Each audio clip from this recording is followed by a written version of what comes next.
Kasvava rahvastikuga maailmas muutub toiduga varustatus aina olulisemaks. Põllumajanduselt eeldatakse suuremat tootlikkust, tegemata seejuures meie koduplaneedile liiga. Keskkonnahoidliku ja kasumliku põllumajanduse aluseks on täpsed andmed. Kogukond on teadlikumaks saanud ja kogukond soovib ja eeldab, et see toit, mis mina toodan, oleks hästi puhas.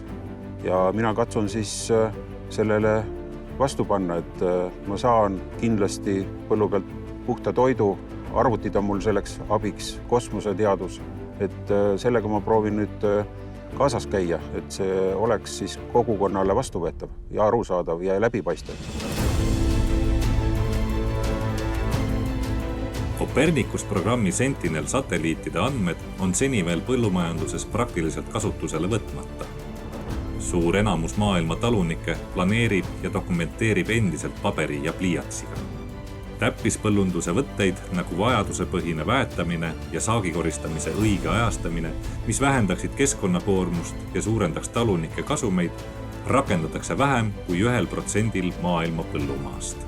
Ka Eesti talunikud ei kasuta veel nagu süstemaatiliselt kogu oma põllumaal seda, aga Eesti talunikud on tegelikult isegi tublid ja pigem tehnofiilsed ja valmis katsetama uusi rakendusi.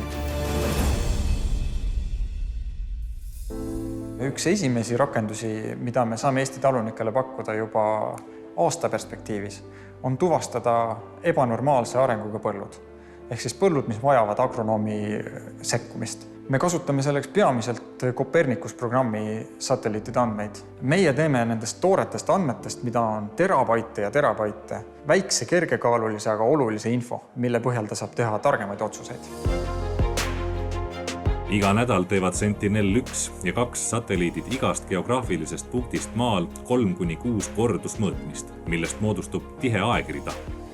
Saadud aegread koos mõõdetud parameetrite mustritega sisaldavad väärtuslikku informatsiooni nii üksikule talunikule kui ka riigile targemate otsuste tegemiseks.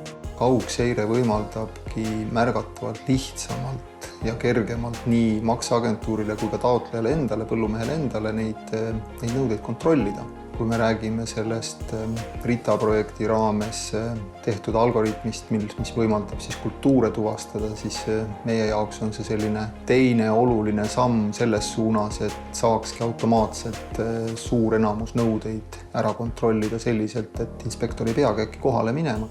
Satelliitseire andmeid maapealsete andmekogudega sidudes on võimalik peaaegu reaalajas öelda, mis kultuur igal põllul kasvab. Leida põllud, mis eristuvad ja vajavad agronoomi tähelepanu või sekkumist. Täpsustada väetamisvajadust. Mõõta mullaniiskust. Automaatselt tuvastada ja logida kõik tehtud tööd põlluraamatusse ja näha märke ohtlikest taimehaigustest ja kahjuritest.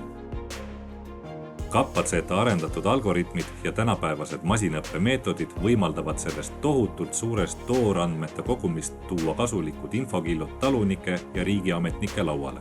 Sest oleks ju rumal mitte järgida põllumeeste vana tarkust, et kui nii palju häid andmeid on kosmosest külvatud, siis tuleb neid ka lõigata.